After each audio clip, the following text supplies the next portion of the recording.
నాకేం చెప్పాలో తెలియట్లేదు. నారాయణ రెడ్డి గారంటే ఒక అధ్యాయం ముగిసినట్టే.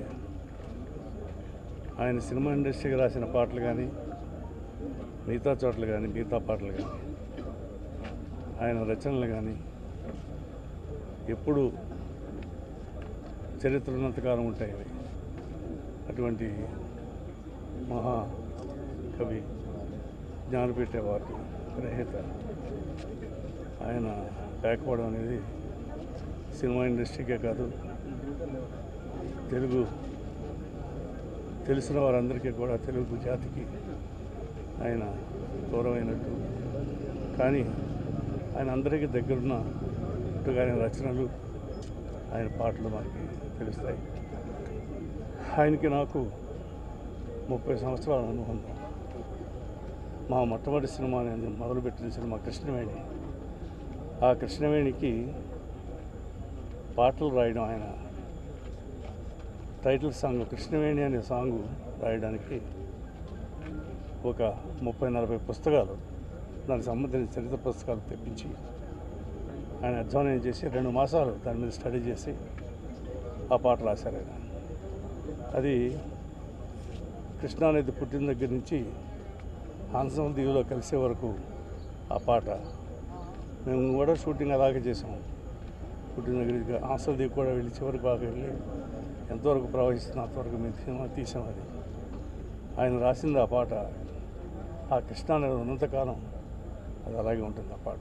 అంత గొప్ప పాట రాశారు ఆయన. అది మొట్టమొదట నాకు పర్సనల్గా, అంటే ప్రొడ్యూసర్గా ఆయనతో అనుబంధం. ఆ తర్వాత అభినందన మందారమాల అని తాండపాపారాయుడులో ఒక సాంగ్ రాశారు ఆయన. అది కృష్ణరాజు గారు, మీకు అభినందన మందారమాల రాస్తున్నానండి అని మొదలుపెట్టి పాట ఆయన రాశారు ఆయన. దాన్ని కూడా మేము అంత బాగా చిత్రీకరించాము. అందరితో చెప్తుండేవారు ఆయన, ఈ అభినందన మందారలో 5 మంది ఎంపీలు ఉన్నారని. దాసనారాయణరావు గారు డైరెక్టర్ తండ్రి, నేను, జయప్రద హీరోయిన్ ఇద్దరు ఎంపీలు. తర్వాత మోహన్ బాబు ఎంపీ, డైరెక్టర్ దాసనారాయణరావు గారు ఎంపీ. 5 ఎంపీలతో తీసిన సినిమా ఇది, సాంగ్ ఇది అభినందన మందారమాలని. నారాయణ రెడ్డి గారు కూడా ఆయనతో కలిపి 5, నారాయణ రెడ్డి గారితో కలిపి 5 ఎంపీలు కలిసి పాట అనేవారు. ఆయన గురించి చెప్పడానికి చెప్పలేము.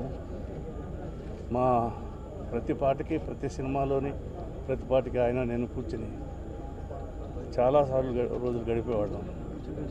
కానీ మనూరు పండుగలో ఒక పాట మాత్రం 1.5 గంటలో రాశాడు ఆయన. జయమాలితో తీసే సాంగ్ అది, జావళి సాంగ్. చాలా క్రిటికల్, చాలా బాగా రాయాలి అని చెప్పి నేను 2 రోజుల ముందు నుంచి అనుకుంటున్నాను. బాపు గారు, రమణ గారు, నేను ఆ సాంగ్ రాయాలంటే కొంచెం కష్టం నారాయణ రెడ్డి గారు అని చెప్పి మాట్లాడుతుండేవాడు.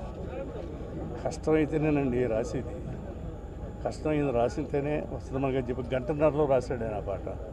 శివశివ అనలేనరా అని, శివశివ అర్థం 2 అర్థాలు వచ్చేలాగా, పాట హిట్ అయ్యేలాగా, పామర్లు కూడా అర్థమయ్యేలాగా అంత గొప్ప పాట రాశాడు ఆయన. ఇలా చెప్పుకుపోతే ఆయన మహాభారతం అంతా, భాగవతం అంతా చరిత్ర ఉంది ఆయన రాసింది. ఆయన పాటలు కానీ దాని కానీ. ఆ జ్ఞానపీఠ అవార్డు గ్రహీత ఇప్పుడు మన దగ్గర లేకపోవడం చాలా తీరని లోటు. ఆ భర్తీని తీరగలిగే మళ్ళీ ఎవరో వస్తారని నేను అనుకున్నాను. వచ్చిన ఆయన అంత గొప్పవాడుగా రావాలని ఎవరన్నా నేను కోరుకుంటున్నాను. ఆయన ఆత్మీయ శాంతిని కలిగించాలంటే ఇలాంటి చరిత్ర సృష్టించే మళ్ళీ రచయిత ఒకడు ఆయన పేరు మీద రావాలని ఆయన కోరుకుంటారు. ఆయన ఆత్మకి శాంతి కలగాలని వారి కుటుంబ సభ్యులకి నా ప్రగాఢ సంగతి.